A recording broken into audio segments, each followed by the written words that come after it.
There are many forms of apprenticeships on the market, but the main idea behind them, the thrust of the thinking, is that there are a whole lot of people who are on benefits, who are especially young people between 16 to 24, who already are being put onto the scrap heap, and they can so easily be lifted out of that with a bit of encouragement, with a bit of a nudge. And so the apprenticeship programs that we use are designed so that we can take a set of requirements we have in our company for places where we could put young people, and agencies are then brought in to train them, to bring them up to the work culture standards that we want. Once they're ready, our commitment is as simple as we will make you an offer if your interview is successful. If it is, you come off benefits and you spend some time with us and you go to college. So that it is made easy, and it's being made easier by governments encouraging businesses by putting some finance behind it. So we get £1,500 for every apprentice we take on. That young person gets an opportunity they might not have otherwise had. In London, there's more programs coming up now to make that even easier. So we're helping long-term unemployed people not become a statistic, and we're getting someone into our workforce at a reduced cost. So it's a benefit for both sides. If we didn't do anything about the large number of and growing number of young unemployed people around us in our midst, we not only have an economic issue, we have a social issue which leads to unrest, which leads to the kind of things we saw in the summer last year. We don't need any of that. It's damaging to business. We could instead be engaging with young people, and we could be working around their specific needs to get them off benefits and into work. And government can see one less statistic, we can get one more employee and make our environment more harmonious at the same time. So that's why it's a win-win.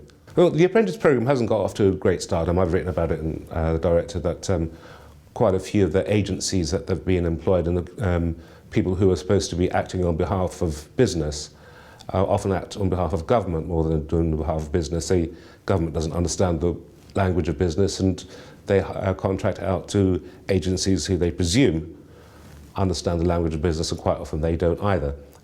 The business itself, companies like ours that have in the past undertaken these apprentice programs, have found that they don't actually work because the agency doesn't understand the culture of the company.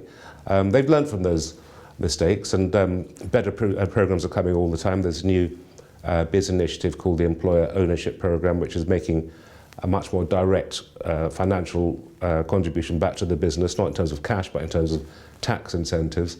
The volunteering programs that the Mayor of London's doing, for example, are going to be making that apprentice period even longer. So a volunteer can spend 6 weeks prior to an apprenticeship, and so that makes a 12-week apprenticeship program, which means that they're much more likely to be ready and able to work at the end of it. One of the reasons that apprenticeship schemes have failed historically is the oscillation between governments, and not just between different governments, but in the same government.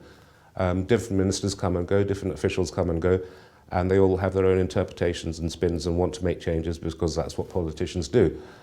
Each time they do make a change, it's up to businesses who are deemed to need to step up, whereas my view is it needs to be the other way around. They should start by asking us what we want and go away and deliver it, rather than come up with a consultation process that only involves us at the end. One of the things that we're always told that when people who study business studies, which doesn't include me, but I've heard of people who do, they say that companies that invest in their businesses during a recession are the best and most likely to succeed when they come out. One of the things that we know now about investment in a business is not just in our technology or in our infrastructure, but it's in our people.